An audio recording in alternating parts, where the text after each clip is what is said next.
শিমুলের ক্ষতি করতে গিয়ে আশীর্বাদের দিনেই প্রিয়ার জীবনের বড় ক্ষতি হয়ে গেল। হ্যাঁ বন্ধুরা, কার কাছে কই মনের কথা সিরিয়ালে আজকের পর্বে তোমরা এরকমটাই দেখতে পাবে। পুরো গল্পটা জানতে হলে প্লিজ লাইক দিয়ে সঙ্গে থেকো। পরাগ আর প্রিয়ার আশীর্বাদের দিনেই প্রিয়ার মা বাবা সবাই চলে আসে পরাগদের বাড়িতে। এদিকে শিমুলের শাশুড়ি কিছুতেই যেতে চায় না পরাগকে আশীর্বাদ করতে, কিন্তু শিমুলের কথায় বাধ্য হয় শিমুলের শাশুড়ি আশীর্বাদে থাকতে। শিমুলের শাশুড়ি বলে যে আমার এই আশীর্বাদীতে থাকতে ইচ্ছে করছে না, কিন্তু আমি কি করব। আমি শাঁখের কড়াতে পড়েছি, আমি এগোলেও বিপদ পেছলেও বিপদ। আমি আশীর্বাদীতে থাকতে চাই না শুধুই আমার বৌমার জন্য। আমার বৌমা যে কষ্টটা পাচ্ছে আমি সেটা চোখে দেখতে পারছি না, কিন্তু আমার ছেলে বলেছে আমি নাকি তার ভালো চাই না, সেই জন্য তার আশীর্বাদীতে থাকছি না, তার মঙ্গল অমঙ্গলের কথা নাকি আমি ভাবি না। তখন বিপাশা দিয়ারে সবাই বলে কাকিমা আপনার থাকা উচিত আপনার ছেলের আশীর্বাদীতে, আপনি যান। শিমুল বলে মা আমি চাই না যে আমার কারণে তুমি এই আশীর্বাদীতে না থাকো, আমি চাই তুমি এই আশীর্বাদীতে থাকো, না হলে আমি নিজেকেই ছোট মনে করব, আমার খুব খারাপ লাগবে। এদিকে তুতুল হাউমাউ করে কাঁদতে থাকে শিমুলের কথা ভেবে। তুই আমার ভাইয়ের বউ ছিলি, আর আমি তোকে বউ বলে ডাকতাম, আমি সেটাই করব।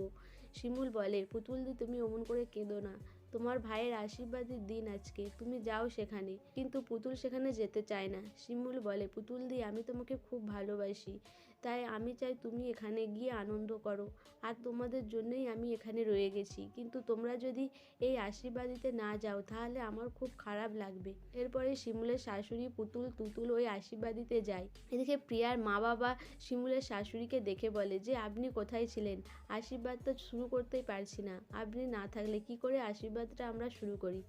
তখনই শিমুলের শাশুড়ি বলে আমি নেই তো কি হয়েছে, আমার ইচ্ছেতে তো আর বিয়ে হচ্ছে না, যে যার বিয়ে ঠিক করে নিয়েছে, আর আপনারাই আশীর্বাদ করতে এসেছেন, আপনারা করুন, কে বাধা দিচ্ছে, আমি বাধা দিচ্ছি নাকি। তখন প্রিয়ার মা বলে আপনার ছেলের আশীর্বাদ আর আপনি আশীর্বাদ করবেন না। শিমুলের শাশুড়ি বলে আমি এই আশীর্বাদ চাইনি, আমার ছেলে চেয়েছে সেই জন্যই হচ্ছে। আমার বড় বৌমার চোখের জল আমি দেখতে পারছি না, তার কষ্ট অপমান আমি সহ্য করতে পারছি না। তখনই প্রিয়ার মা বলে কাকে আপনি বড় বৌমা বলছেন, আর আমার মেয়ের কাছে এরকম কথা বলবেন না, আমার মেয়ে তো অস্বস্তিতে পড়ে যাবে। শিমুলের শাশুড়ি বলে আপনার মেয়ে নিজের জীবনে নিজেই অস্বস্তি ডেকে এনেছে, আমার সাথে কার কি সম্পর্ক, আমি সেটা কি আপনার মেয়ের জন্য পাল্টে ফেলবো নাকি। আমার বড় বৌমা ছিল শিমুল, আর সেটাই থাকবে। তখন প্রিয়ার বাবা বলে যে আমার শিমুলের জন্য খুব খারাপ লাগছে, আমি জানি সে কত কষ্ট পাচ্ছে, তাকে আমার তরফ থেকে ধন্যবাদ জানাবেন। এদিকে পরাগ চলে আসে রেডি হয়ে।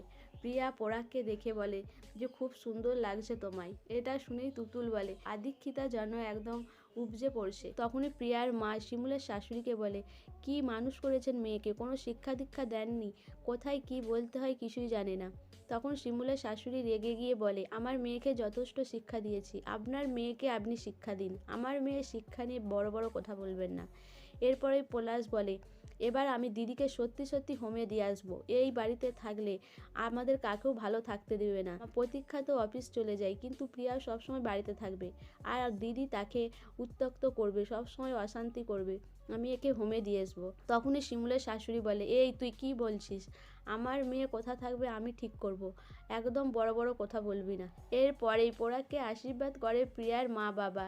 এরপরে প্রিয়ার বাড়ির লোক সবাই আশীর্বাদ করে, প্রিয়া সেই সমস্ত কিছু ছবি তুলে রাখে। এরপর প্রিয়া আর পরাগ যখন সেলফি তুলতে যায় তখনই প্রিয়ার আঁচলে আগুন লেগে যায়। আগুন দেখে সবাই চিৎকার করতে থাকে আগুন আগুন করে।